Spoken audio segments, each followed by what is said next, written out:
Paytm. हाल के वर्षों में देश में सफल स्टार्टअप्स की बाढ़ आ गई है, जिनमें से 60 से अधिक ने यूनिकॉर्न श्रेणी में जगह बनाई है।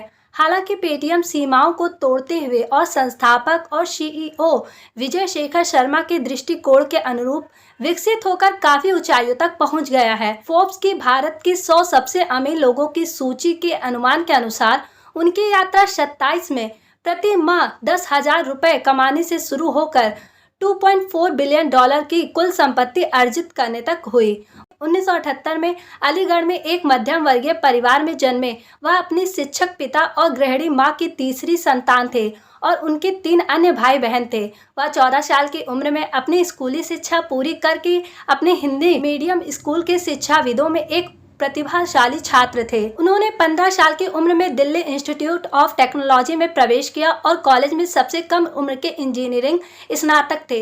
हिंदी मीडियम पृष्ठभूमि से आने के कारण कॉलेज में टिके रहने के लिए अंग्रेजी आवश्यक साबित हुई। हार मानने के बजाय उन्होंने अंग्रेजी और हिंदी में पुरानी उधार ली गई और अनुवादित पाठ्य पुस्तक को पढ़कर अंग्रेजी भाषा स्वयं सीखी। इस दृढ़ता ने ऑनलाइन शेयर बाजार पाठ्यक्रमों के छात्रों में विकसित चरित्र की नींव रखी।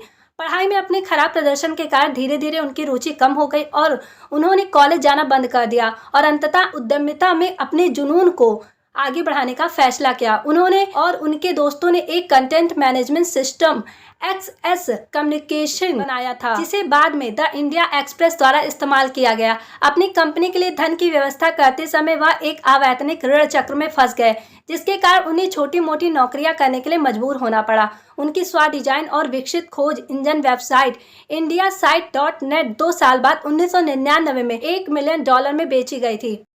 पेटीएम की सफलता की कहानी। पेटीएम की मूल कंपनी 197 कम्युनिकेशन की स्थापना 2000 में श्री शर्मा द्वारा की गई थी। इसकी शुरुआत टेलीकॉम ऑपरेटरों के माध्यम से उपयोगकर्ताओं को सामग्री बेचने से हुई। उन्होंने भविष्य में ऑनलाइन लेन देन के लिए स्मार्टफोन का उपयोग करने वाले लोगों की दृष्टि में अपार संभावनाएं देखी।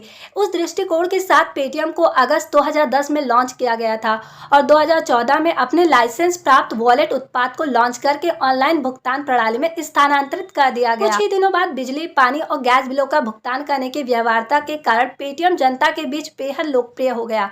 2 वर्षों में नल पर सुविधा इसकी यूएसपी बनने के कारण पेटीएम का उपयोगकर्ता आधार 2.5 लाख तक बढ़ गया था। 2017 तक पेटीएम 100 मिलियन से अधिक डाउनलोड के साथ भारत का पहला पेमेंट ऐप बन गया।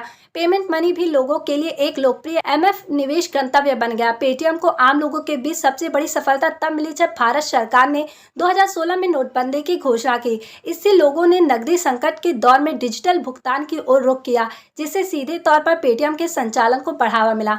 इसने धीरे धीरे Paytm payment bank, Paytm gold और फास्टैग रिचार्ज जैसी अन्य सेवाओं को एकीकृत किया। पेटीएम के लिए सबसे बड़ी उपलब्धि नवंबर 2021 में आई, जब उसने अपना IPO लॉन्च किया। भारत में सबसे बड़ा IPO, जिसने ऐतिहासिक कोल इंडिया और रिलायंस पावर IPO को भी पीछे छोड़ दिया।